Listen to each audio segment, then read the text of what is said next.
Assalamualaikum, nama saya Muhammad Farid bin Abdul Ghani. Beroperasi di Senawang, juga di Sendayan.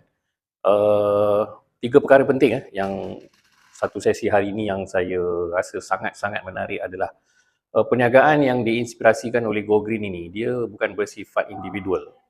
Dia perniagaan berkomuniti, dan juga yang paling saya suka adalah dia juga membantu orang lain yang mungkin ada masalah nak dapatkan extra cash, okay, ataupun ada masalah untuk membayar bulanan kereta.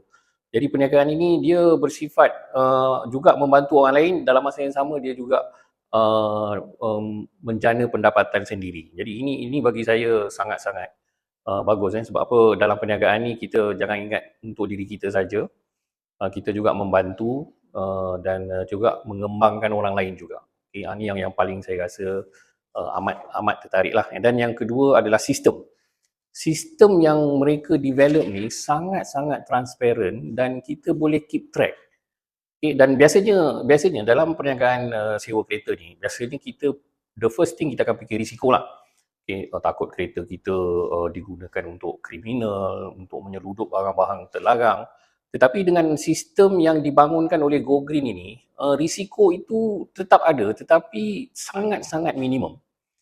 Okay, jadi saya rasa ini satu perkara yang bagus. Okay, ianya boleh mendapatkan kepuasan pelanggan dan juga mereka yang menjalankan perniagaan ini.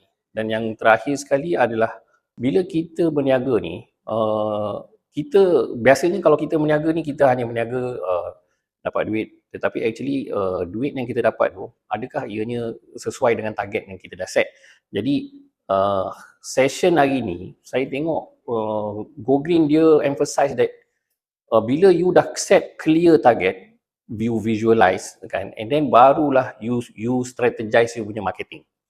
Okay, dan contoh kalau you nak achieve berapa amount dalam satu tahun, berapa banyak kereta you nak pajak, berapa banyak kereta sendiri yang you nak running. So ini satu perkara yang saya rasa strategize, okay, mempunyai strategi yang sangat-sangat bagus.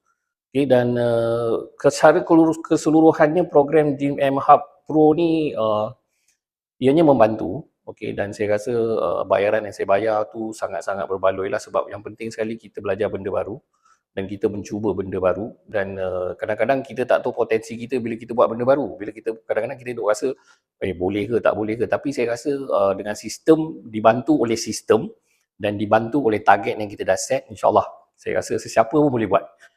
Okay, dan kalau ada sesiapa yang nak hubungi saya untuk mendapatkan maklumat tentang kereta-kereta yang nak sewa, boleh hubungi saya 012-629-1447.